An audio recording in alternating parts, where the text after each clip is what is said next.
Olá pessoal, sejam muito bem-vindos a mais um vídeo do Universidade da Química para mais uma UDQ Entrevista. E a UDQ Entrevista de hoje está bem especial. O tema está relacionado exatamente ao tema laureado com o Nobel de Química 2021. O anúncio foi dado na semana passada. Não sei se vocês se recordam, para quem não está muito por dentro do assunto, tem um vídeo aqui no Universidade da Química, mas a pesquisa laureada com o Prêmio Nobel de Química foi sobre a organocatálise assimétrica. Tivemos dois laureados, o professor David Macmillan e o professor Benjamin List.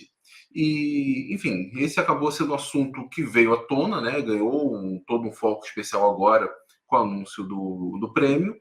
E hoje o DQ Entrevista terá a honra de termos dois professores especialistas no assunto, conhecem bastante o assunto da organocatálise, que poderão falar um pouco, de maneira bem mais aprofundada, como funciona essa área para vocês. Né? Lembrando que vocês podem fazer suas perguntas aqui do lado, no chat. Se quiserem contribuir com o superchat, também será muito bem-vindo.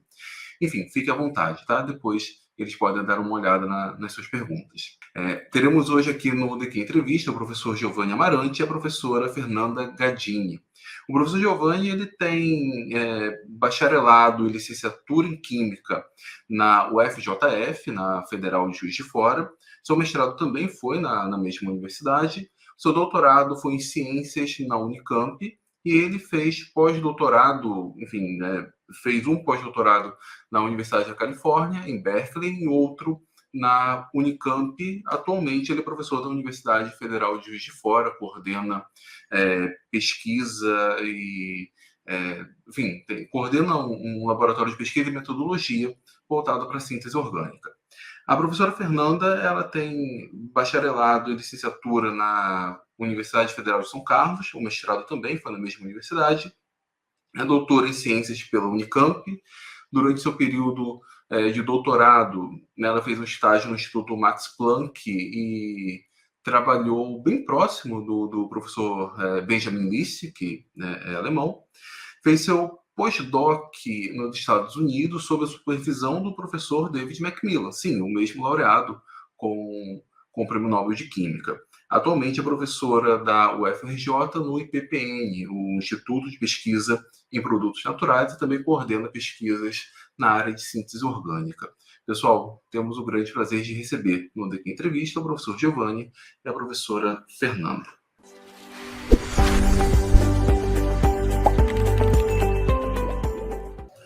Olá, professores. Olá. Tudo bem? Muito obrigado pela presença aqui na Universidade da Química. Eu falo meu nome, o nome de todos que acompanham aqui o canal. E será com certeza uma conversa bem produtiva sobre organocatálise assimétrica. Eu agradeço, Antônio. É um prazer estar aqui, poder conversar com vocês sobre esse assunto. Faço minhas as palavras da Fernanda, é uma oportunidade única e também te parabenizar, né, a forma como você vem transmitindo a ciência para a população em geral, né, eu acho que é uma das coisas que ainda a gente tem que trabalhar muito, né, a nossa forma de transmitir, né, o que fazemos nos laboratórios, nas pesquisas, nas nossas ideias, né, para atingir uma população maior, além da científica. Eu agradeço o elogio e sim, eu concordo que é bem válido e muito importante mesmo que as pessoas tenham mais contato com o conhecimento científico, aquilo que é produzido dentro das universidades, até para criar um laço maior e mais forte com a própria universidade. Enfim, estamos nessa luta e tomara que nos próximos anos tenhamos uma maior disseminação científica, uma maior popularização científica.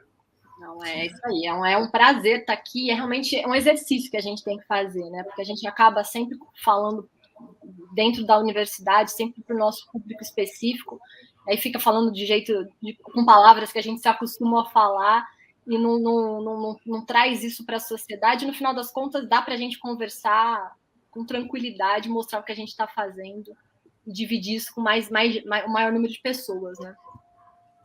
Sim. Nós tivemos uma notícia, acho que vocês receberam de uma forma bem feliz a notícia com o Prêmio Nobel de Química 2021, que foi sobre organocatálise assimétrica, que é a área de pesquisa de vocês.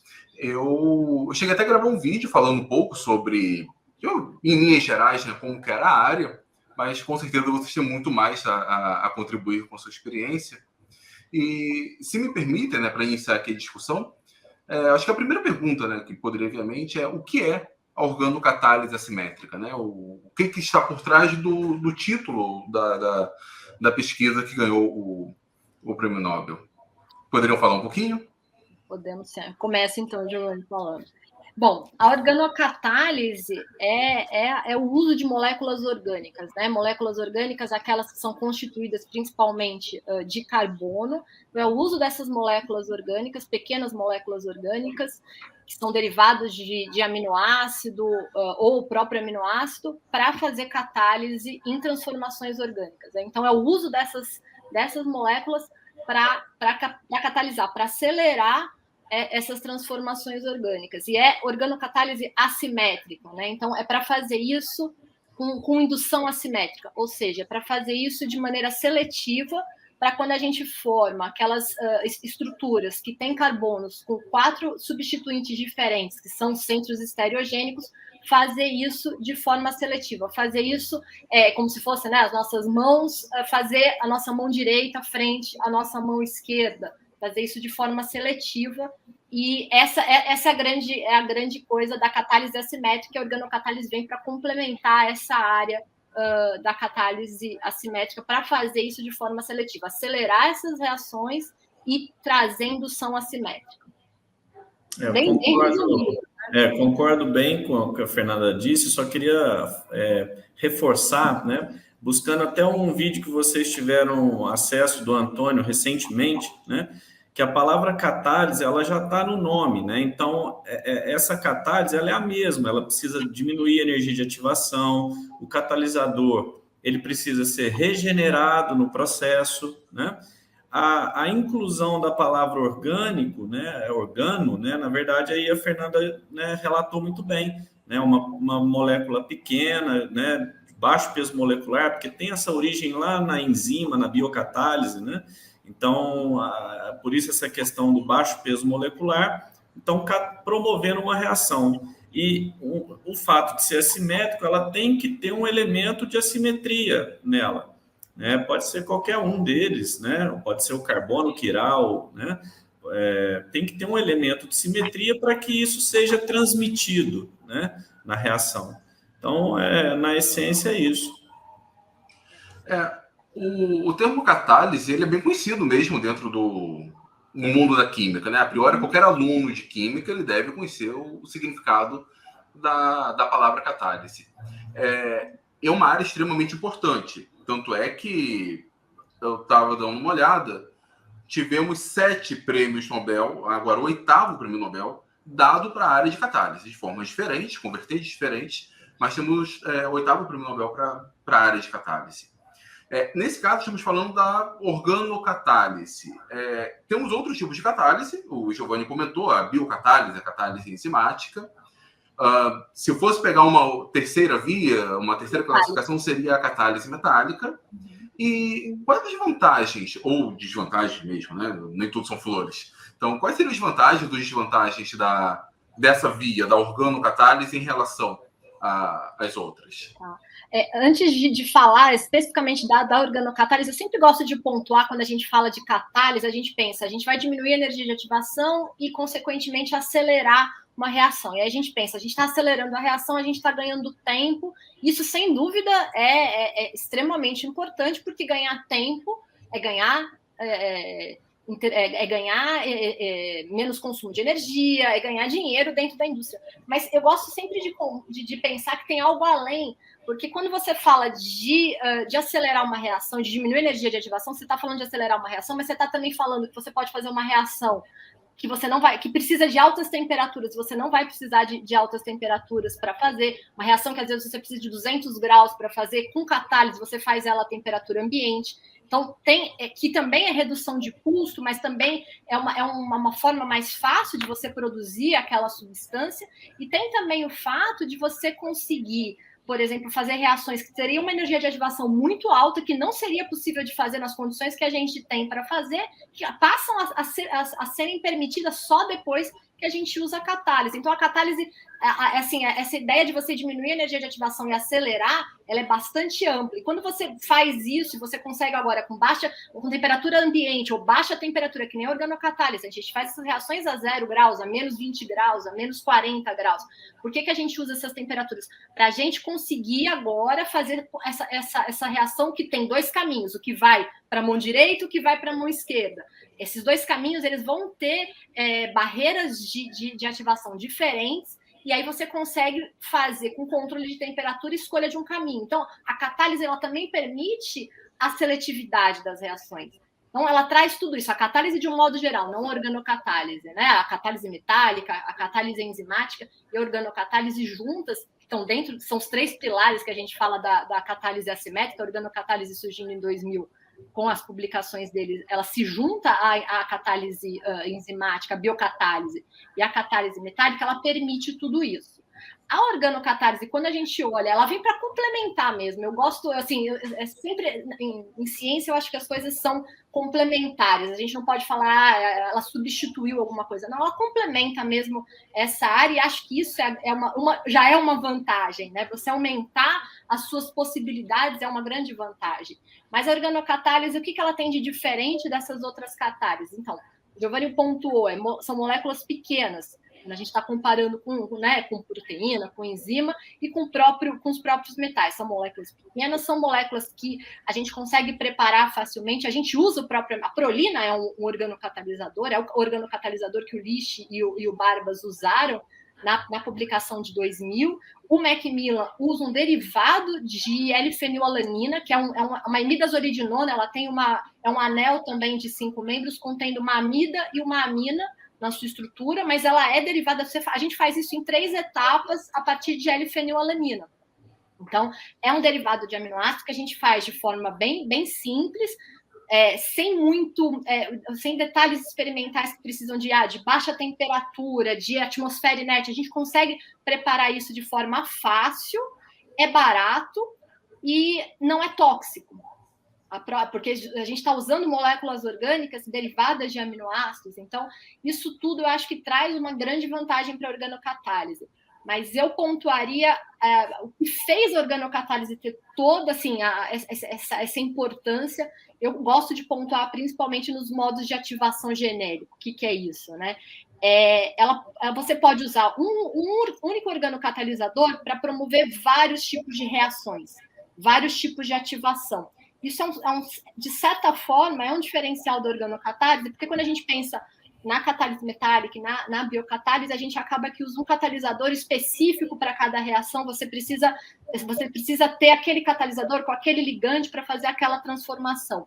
Na organocatálise, você consegue usar o mesmo catalisador em várias reações, fazendo diferentes tipos de ativação. Ou seja, você consegue ativar... O que faz essa barreira de ativação diminuir? Você deixa um nucleófilo mais nucleofílico, você deixa um eletrófilo mais eletrofílico.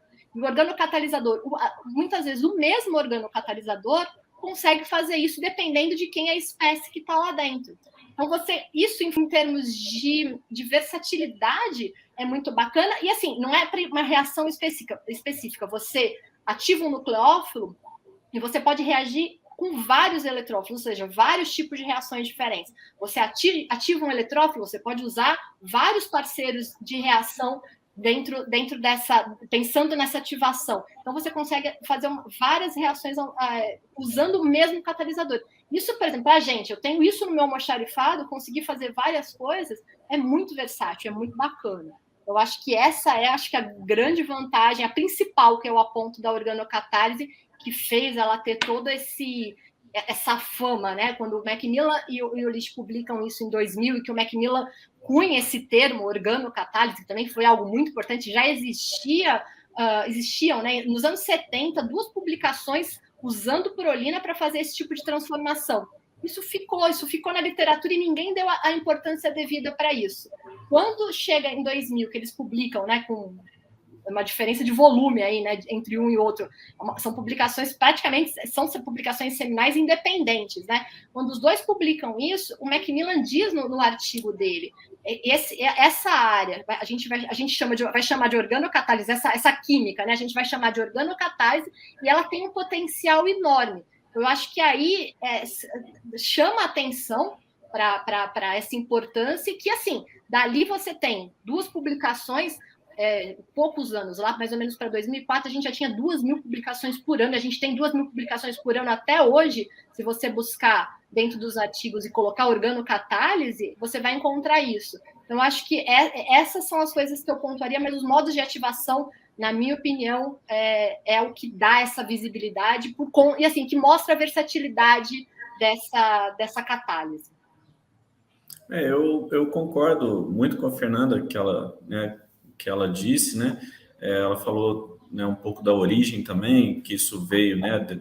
Aí teve uma influência grande, até como a natureza faz, né? Por que os açúcares são da série D? Por que os aminoácidos são da série L, né? Então, muita coisa envolvida aí, né? Mas conceitualmente, quando a gente pega as publicações iniciais, né, tanto do Benjamin List como do professor Macmillan, né, você olha para os alunos de graduação que estão aqui nos assistindo, eles vão reconhecer naturalmente a química orgânica 2, né, que é a adição de nitrogênio nucleofílico para a formação do íon imínio ou para a formação da enamina, dependendo se é uma amina primária ou secundária, né? Então, você consegue reconhecer essas reações, né? Química de carbonila, né? Isso, né? Que são reações tradicionais ali de livro-texto, mas com agora dentro de um conceito, né? Um conceito surgindo, né? Agora, falando das vantagens e desvantagens, eu acho que a Fernanda colocou muito bem. Essas catálises, elas se complementam, né?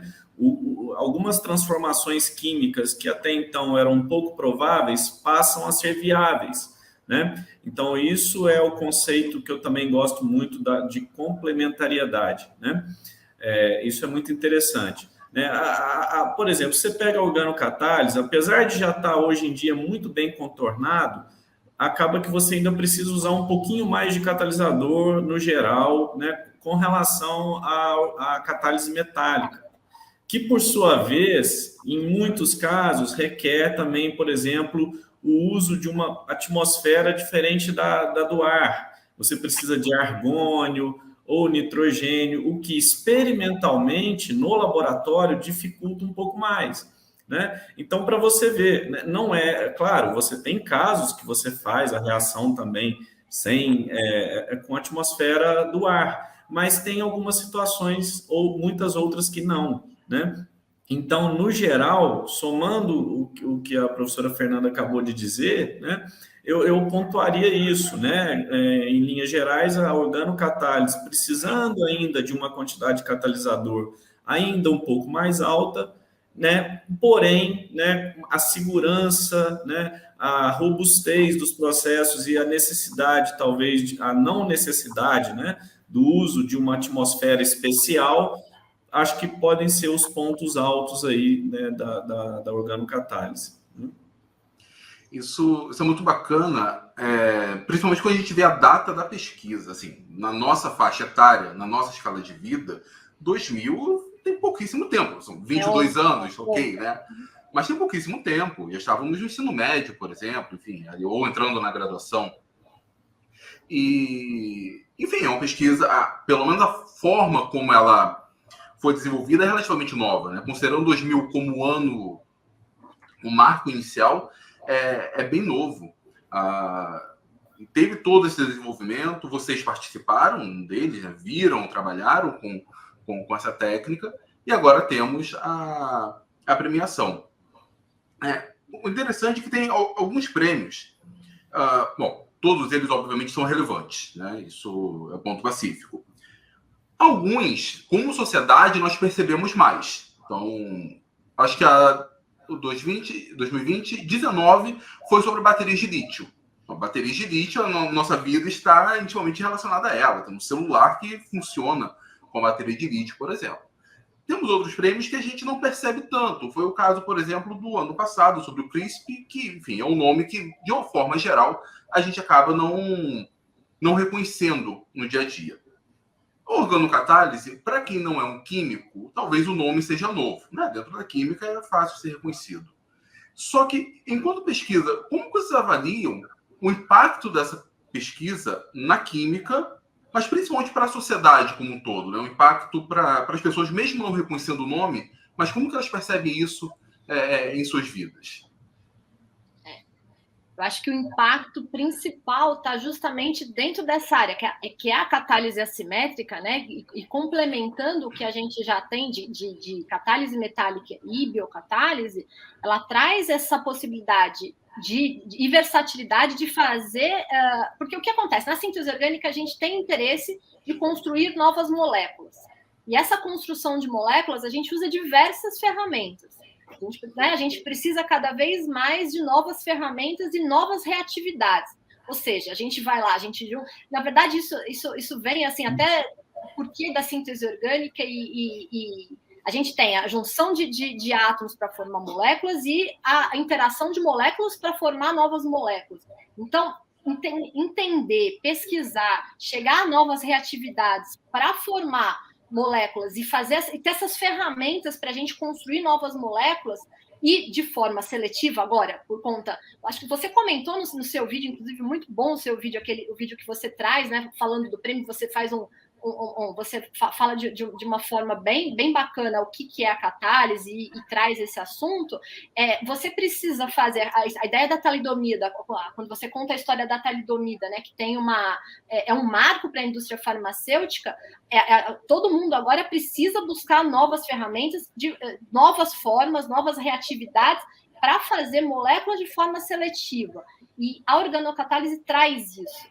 Macmillan, na entrevista que ele deu lá em Princeton, logo depois do anúncio do prêmio, ele fala sobre isso, né? Ele fala, praticamente o que a gente está fazendo, a química orgânica, ela tá rodeando a gente o tempo todo, está na gente, está no que a gente consome, está nos medicamentos, e a gente conseguir transformar moléculas, fazer moléculas do jeito, controlar esse processo é extremamente importante. É isso que a organocatálise traz para a gente. É uma ferramenta bastante potente para a gente controlar a formação de novas moléculas. E aí, com isso, ele fala, né, o que a gente faz na terça já está sendo aplicado na sexta. Ele falou algo assim durante a entrevista. E é exatamente isso.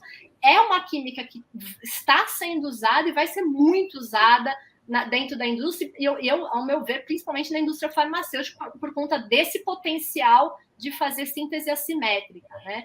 Então, eu acho que esse é o principal questão. E, assim, tem o apelo também de você usar o organocatálise. Quando você usa o organocatalisador, o resíduo que você traz no final da sua síntese é muito menor. Quando você usa metal para fazer isso, a gente tem que tomar um cuidado muito grande, porque se você tem traços de metal, você tem que quantificar e tomar cuidado com a quantidade de metal que fica no final do seu produto, porque o seu produto vai se transformar num fármaco e você tem um limite que você pode ter de traços desse átomo lá no final do produto. A organocatálise não tem isso, então também tem essa questão, né? E também do resíduo todo do processo, que ela é mais sustentável. Perfeito o comentário da Fernanda, né? Eu assino embaixo com certeza, eu acho que ela sumarizou muito bem. A única coisa que eu complementaria, né, para a sociedade em geral é que, às vezes, muitas das vezes, a gente chega no balcão da farmácia, né, a gente pode falar de materiais também, né, de vários, mas vamos dar o exemplo na área biológica, né?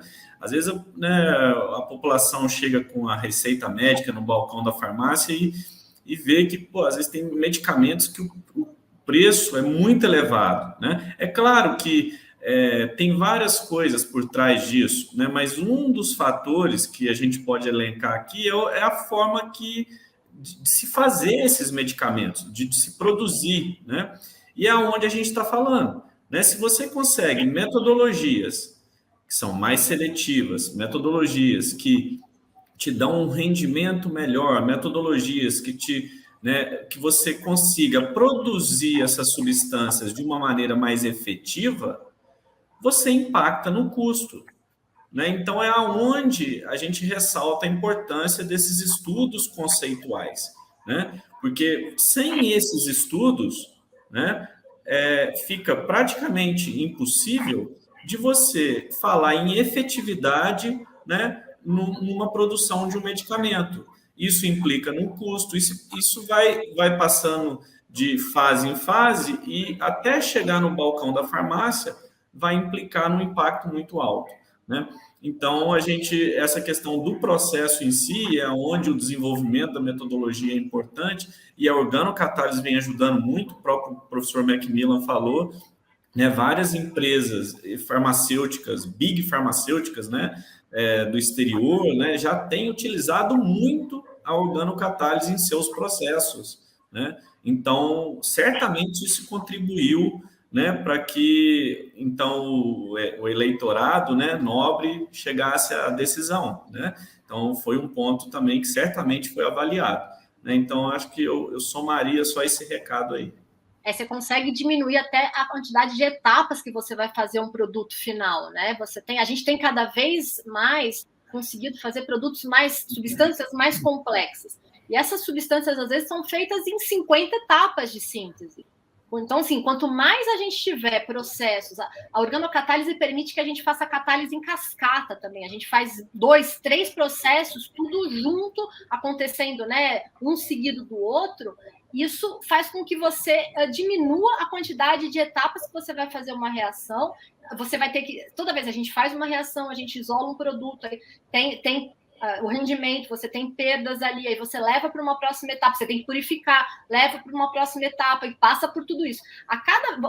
O rendimento global que a gente fala, quando a gente tem uma síntese de muitas etapas, é muito baixo. A gente tem rendimentos globais de 1%, 2%, quando a gente calcula desde o primeiro material que a gente começou a síntese até o final. Quando você coloca a catálise e a organocatálise, que permite essa questão das cascatas, de diminuir a quantidade, novas reatividades, você consegue, então, diminuir a quantidade de processos e transformações que você vai ter que fazer para chegar nessas moléculas mais complexas, isso é um ganho muito grande.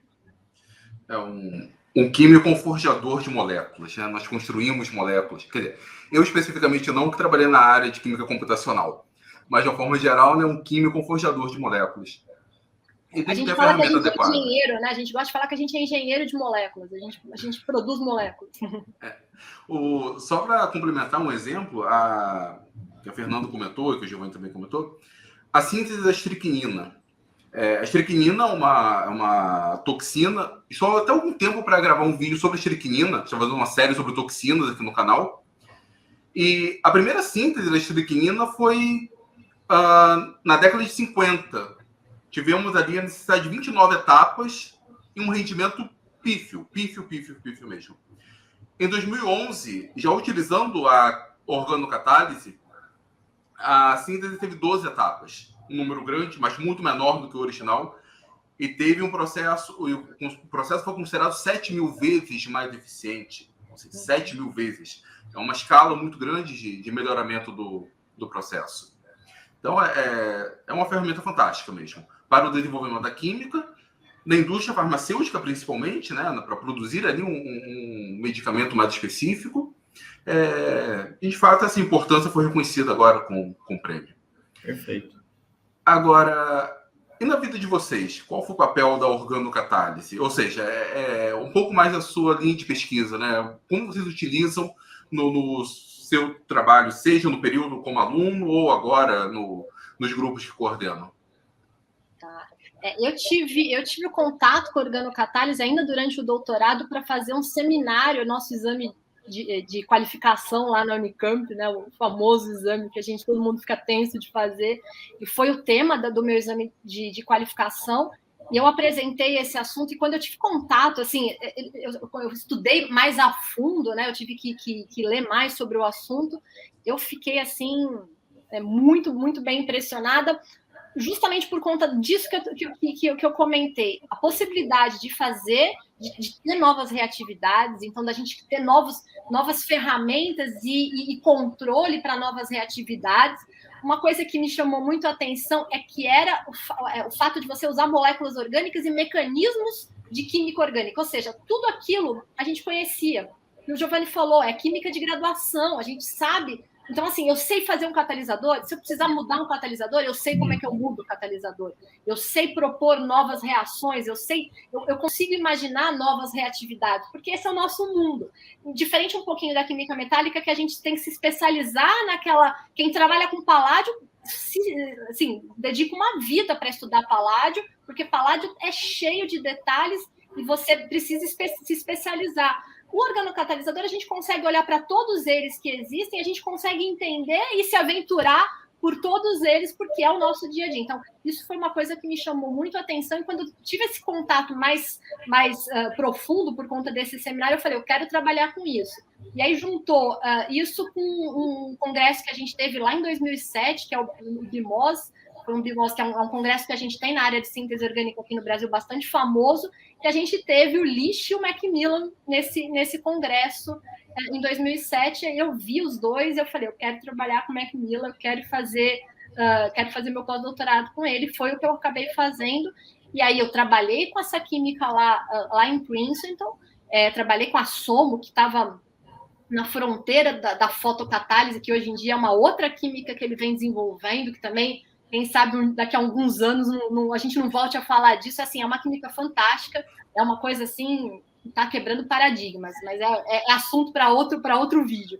E eu trabalhei com isso, assim, foi muito pesado, mas trouxe isso para o Brasil, trouxe isso para cá. E aí, quando eu iniciei minha carreira independente na UFRJ, eu trouxe essa química para o meu laboratório. E assim, no início a gente demorou assim cerca de 3, 4 meses para conseguir fazer organocatalisador, coisa que hoje em dia a gente faz. O aluno de iniciação científica, na primeira semana dele, ele vem e faz isso no laboratório. Mas eu trouxe isso, assim, eu consegui adaptar isso dentro do meu laboratório, e hoje a gente usa organocatálise para fazer moléculas de interesse biológico. A gente tem várias parcerias, o IPPN está no CCS, está dentro do Centro de Ciências da Saúde, da UFRJ, né? Então, a gente tem muitas parcerias com os laboratórios e os pesquisadores da área de saúde. Então, a gente usa organocatálise para fazer moléculas que tenham interesse biológico. Eu tenho uma parceria com o professor Newton Castro, do ICB, por exemplo, da UFRJ, e a gente está estudando doenças neurodegenerativas. A gente tem aí algumas substâncias que estão sendo testadas com bastante potencial de terem alguma atividade, que foram feitas com organocatálise e com fotocatálise.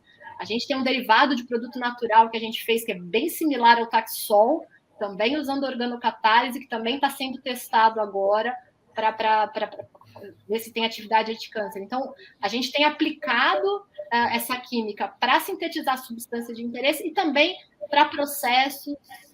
A gente também usou organocatálise para fazer reações em fluxo contínuo.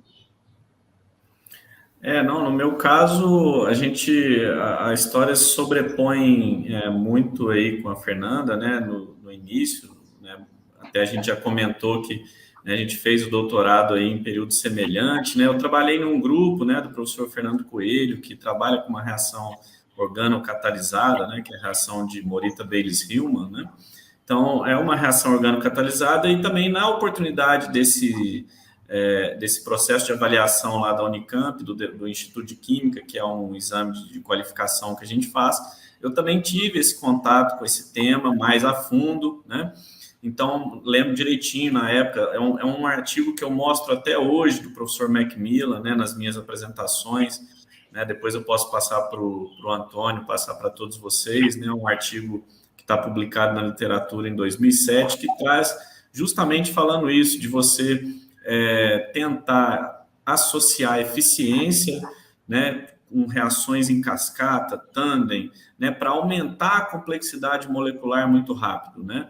Então, você atingir moléculas mais complexas a partir de coisas mais simples, né? Então, você, né, ajustar os conceitos para aumentar a complexidade molecular, novas ligações carbono-carbono ou carbono heteroátomo, né?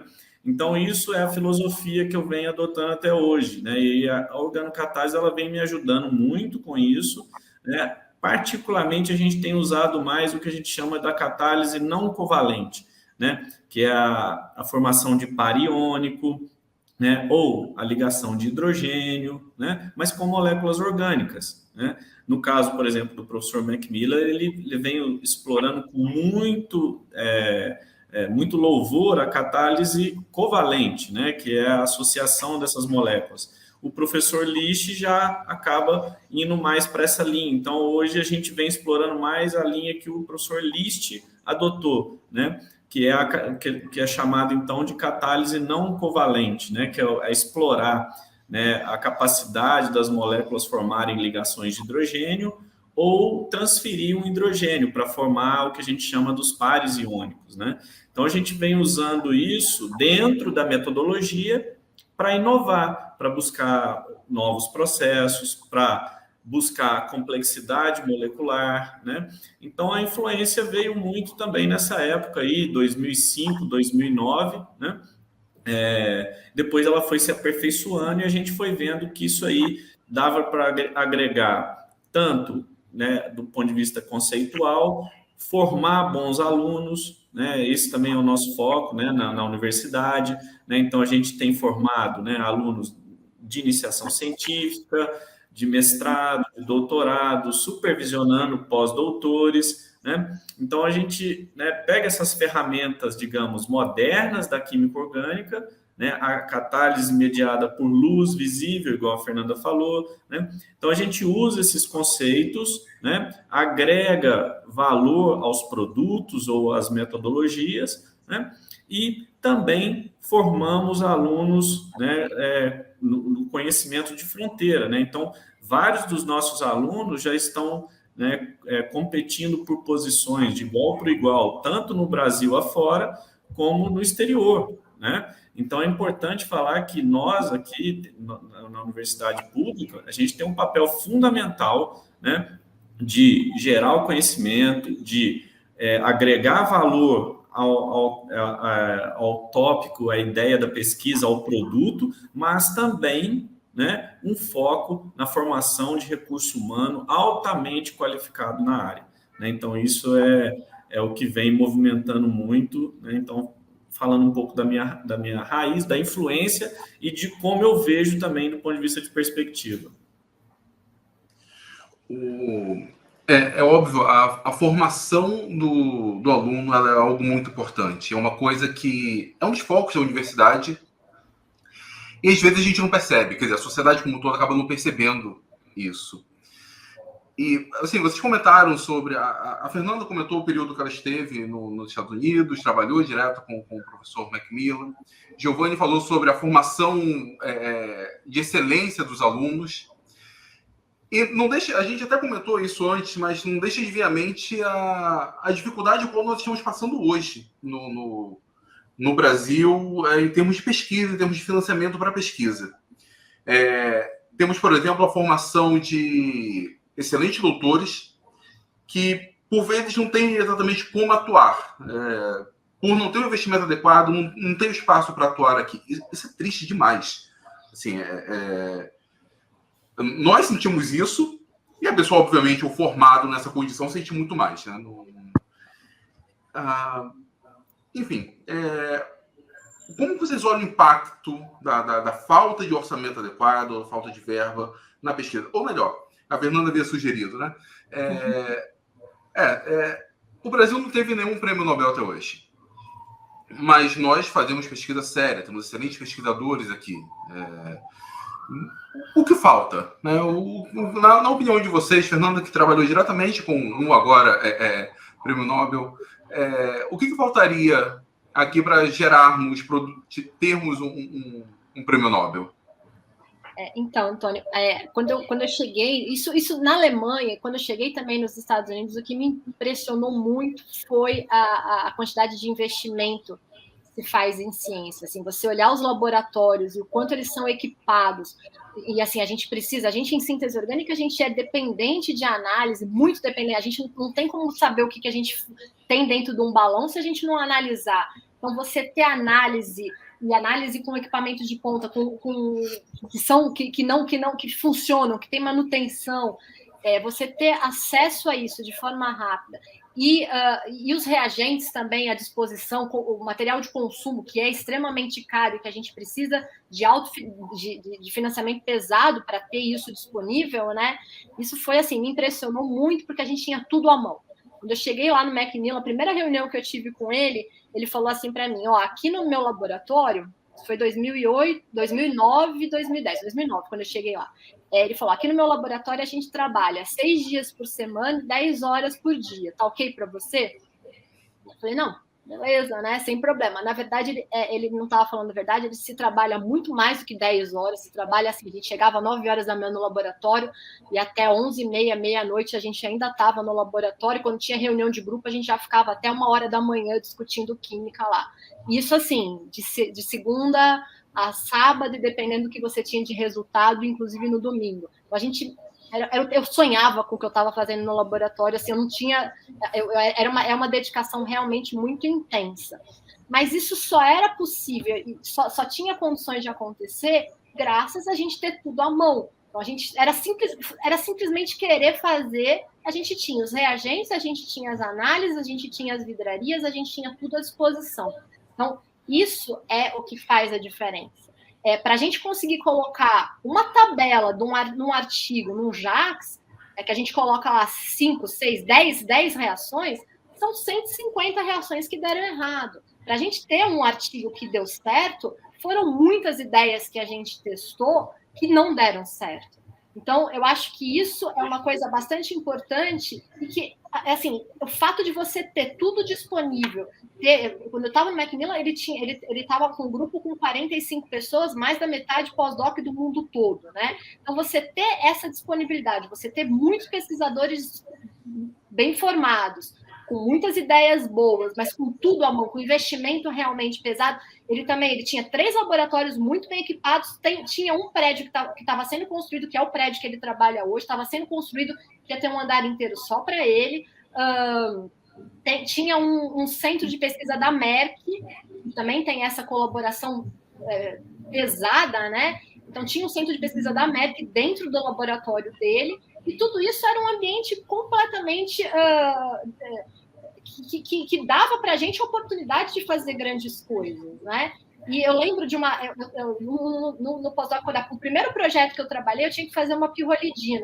Quando eu consegui fazer essa pirrolidina com um rendimento que fosse acima de 80%, enquanto ele estava para baixo de 80% não importava, quando eu consegui fazer acima de 80%, eu consegui fazer isso de manhã, de tarde, eu tive uma reunião com o diretor da Merck para ele falar, para eu explicar para ele o que eu estava fazendo, quais eram as limitações. Naquela época, uma das limitações era usar um oxidante, que hoje a foto faz de forma muito mais fácil, era usar um oxidante em grande quantidade. Ele tinha um peso molecular muito alto. Era uma molécula que, assim, eu consegui 50 miligramas no meu produto, eu usava 600 miligramas desse oxidante. Era muita coisa. Aí eu falei para ele, esse é um limitante, mas o principal limitante é que a gente não tem ele comercial. Então, eu tenho que ficar preparando ele, e ele não é estável. Aí ele falou, não ser comercial não é problema. Ou seja, a gente é a América, a gente torna isso comercial. Então, é isso. Você está em contato com tudo que tem de disponível, de ferramenta, de tecnologia.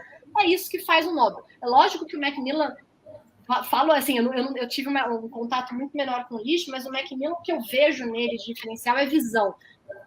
Que nem eu falei para vocês, 40 pessoas, mais de 40 pessoas discutindo química, muito bem formados no mundo todo. Vinham várias ideias ideias muito boas todo o tempo, em todas as reuniões, que virariam bons projetos. O Macmillan sempre relativizava, ele falava, essa sua ideia, como é que você vê daqui a 5 anos? Como é que você vê daqui a 10 anos? E daqui a 20? Se a sua ideia daqui a 20 anos você achar que ela ainda é interessante, que ela pode ser importante, a gente vai apostar nela. Então, obviamente, tem esse diferencial que é visão do todo. Essa ideia de novas reatividades é uma coisa que ele comentou durante a entrevista, que isso é o que inspira ele, o que inspirou ele a criar, a imaginar, a idealizar a organocatálise, e que o inspirou também a idealizar ou aplicar a fotocatálise do jeito que ele aplica hoje, é a busca por novas reatividades, mas pensando no impacto que isso vai ter a longo prazo. Então, óbvio que tem esse diferencial, mas a gente tem excelentes pesquisadores com excelentes visões pelo mundo todo. Agora, sem investimento pesado é impossível. E aí junta isso que ontem a gente teve a notícia de que o Ministério da educação promoveu um corte de 90% da verba para o CNPq. Eu fui para os Estados Unidos com bolsa do CNPq. Os nossos alunos hoje não têm a mesma sorte, não tem bolsas disponíveis para ir. E assim, era um investimento de 750 milhões que eles reduziram para 50 milhões. Então, assim, esse é o grande problema, é o grande diferencial. E ele tem investimento da Merck, tem investimento privado na pesquisa dele, mas ele tem o maior volume de investimento na pesquisa dele é do governo. Então, acho que essa é a minha visão, e que se a gente não tiver isso, a gente não vai conseguir ter um Nobel. Muitas outras coisas, né? O Nobel lá na ponta é uma consequência de investimento, de pesquisa de ponta. Eu concordo plenamente, né, com a fala da Fernanda. Assim, para início, assim, para mim é muito óbvio que a educação é a base de tudo, né? Se você pega, isso não é teoria minha, né? Porque se você pega os países onde as qualidades de vida são melhores, ou seja, onde os lugares são melhores para se viver, né, a educação ela é muito avançada, a educação ela é privilegiada, né, com recursos, com estrutura, né? Então, quando eu falo educação, eu englobo tudo, o ensino infantil, o ensino fundamental, o ensino médio, o ensino superior, né, e as formações, as especializações. Então, a educação é a base de tudo, né? E para isso, você precisa priorizar, você precisa ter investimento, você precisa dar condições mínimas, né, para que você tenha um lugar de excelência para se trabalhar, né? Quando você junta essas qualidades, você agrega valor, né, a ideia, a estrutura, tudo vai crescendo. Você dá mais condições aos alunos, você dá mais estrutura, né, para aquele grupo de pesquisa, né? Então, de fato, o investimento é um divisor de águas, né? Claro, quando a gente fala do Nobel, a gente fala talvez de uma situação um pouco assim, muito diferenciada, mas para que se tenha uma pesquisa de excelência, né, os investimentos e a estrutura que você precisa elaborar, ela tem que ser priorizada, né? Então, eu acho que a gente chega num ponto em que a gente tem que ter uma mudança cultural, né? Chega, né? Não é ninguém inventando isso, basta copiar, né? A gente pode copiar essas ideias já realizadas em outros países de excelência, né? Priorizar a educação, onde está a interrogação, que isso não é óbvio, né? Isso precisa ser óbvio, né? Então, para que você atinja níveis de excelência, né, vamos colocar um prêmio Nobel, vamos priorizar a educação, né, desde o início, né? Falas dos professores Benjamin Lish e professor David Macmillan, né? Uma das suas primeiras palavras em suas entrevistas em separado, um nos Estados Unidos, o outro na Alemanha, né? Ressaltando, né, a cultura, a importância, né, com que se dá ao Max Planck, né, onde a Fernanda teve a oportunidade de conhecer, né, eu particularmente ainda não tive, né, mas, né, colocando, né, a importância do financiamento, do investimento, da estrutura que eles têm para trabalhar, e em paralelo, no outro continente, o professor Macmillan falando a mesma coisa, né, da importância com que o instituto, a universidade, né, ao olhar o potencial que ele agregava, ele migrou de uma outra instituição para Princeton, né? Então, quando ele chegou ali, eles viram, né, a habilidade, né, e viu que o investimento era necessário, então, dando toda a estrutura a ele, né? Tanto do ponto de vista de suporte financeiro, como de laboratório, a parte estrutural mesmo, né? Então, eu acho que o recado é esse para a sociedade. Chega, a gente tem que ver que é óbvio que educação tem que ser priorizada, né? Enquanto a gente continuar sucateando a educação, né, vai ficar muito complicado a gente chegar a níveis de excelência. A gente vislumbrar qualquer coisa além do que... A gente vem, assim, numa situação muito precária, né? E não existe nada sem um ambiente propício, não tem como. E assim, o respeito, o Giovanni comentou isso, e isso me lembra o respeito que se tem, tanto nos Estados Unidos quanto na Alemanha, em relação à universidade, em relação à educação, é algo assim a se copiar, é simples. Entendeu? O Macmillan, quando ele saiu do Caltech e veio para Princeton, foi uma negociação tipo como a gente negocia jogador de futebol. Ele não só em termos de salário, mas também investimento no laboratório dele, o que ele ia ter de vantagens para migrar para Princeton.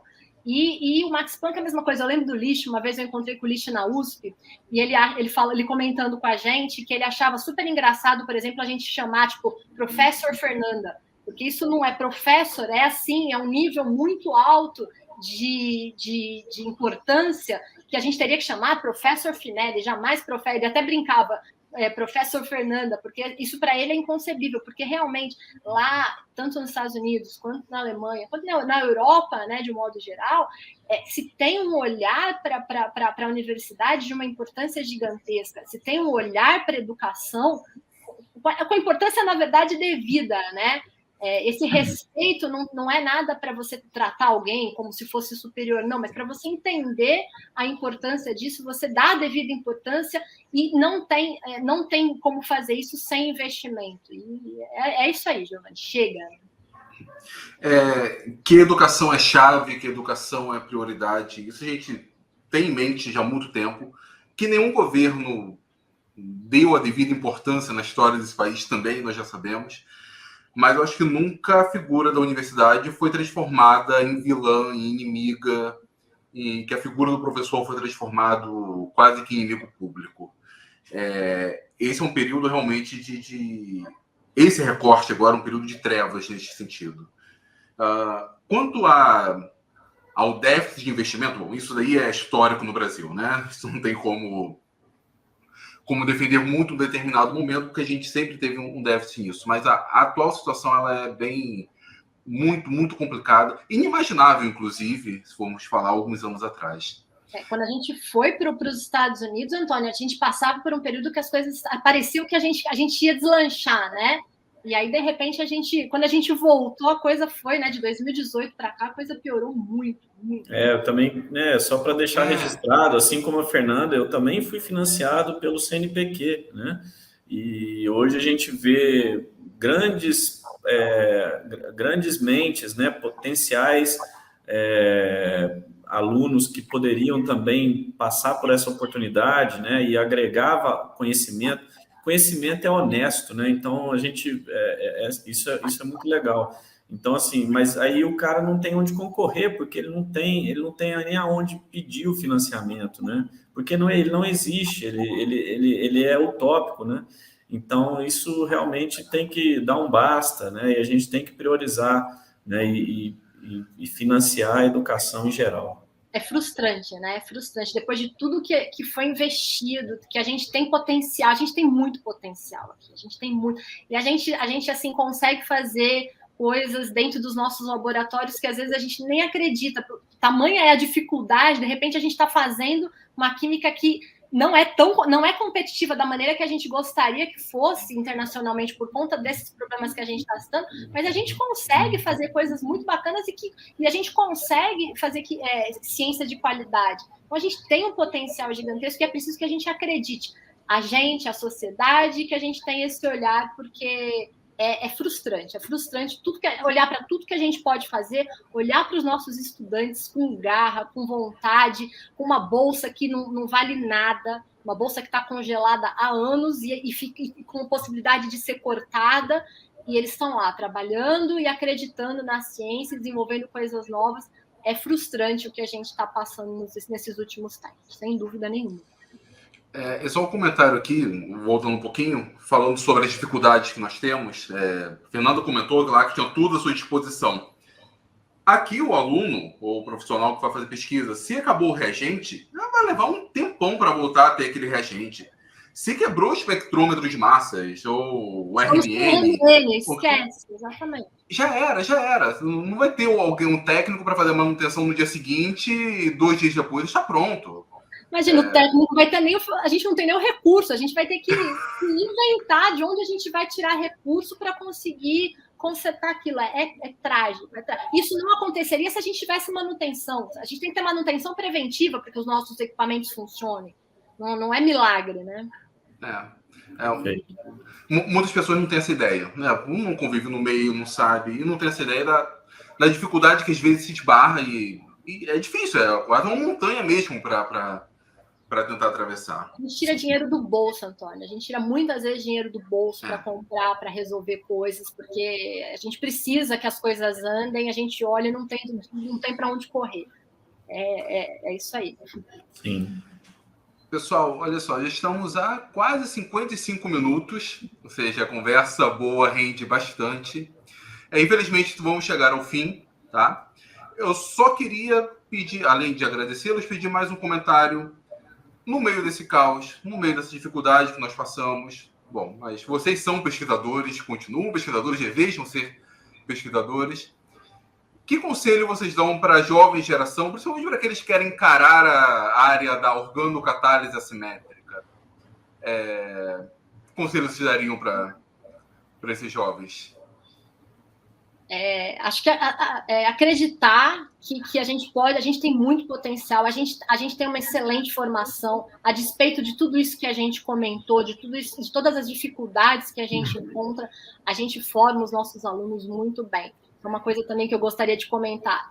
Eu tive nos institutos de ponta, em laboratórios de ponta, e eu nunca senti nenhuma dificuldade para discutir qualquer teoria que fosse, qualquer experimento. Eu não me senti menor em nenhum momento, porque a nossa formação é de qualidade. A gente tem isso na nossa história, e não importa o que vá acontecer, a gente vai manter isso para as nossas próximas gerações. Então, acreditem nisso. A gente tem condição, a gente tem potencial, e a gente forma recurso humano com muita qualidade.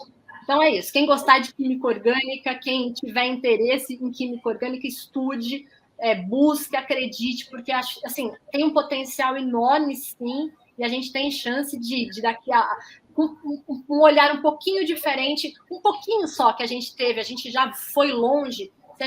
É só a gente voltar a ter isso que a gente vai conseguir voar, sem dúvida nenhuma. Acho que essa é a minha mensagem. A gente consegue formar recurso humano com muita qualidade, isso nunca vai deixar de acontecer. Isso está na nossa origem, a gente não vai deixar de fazer, independente do que acontecer.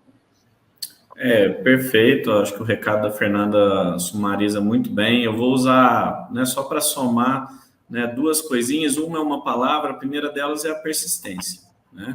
Persistência ela é fundamental em qualquer segmento, mas na química orgânica e na organocatálise assimétrica, você sempre anda junto com essa palavra. A persistência, eu acho que ela é bastante importante. Mas o grande recado também que eu quero deixar, e abrange também outras áreas, em específico também a organocatálise assimétrica, e aí vamos até na nossa educação de base, que eu falo sempre com os meus alunos do laboratório,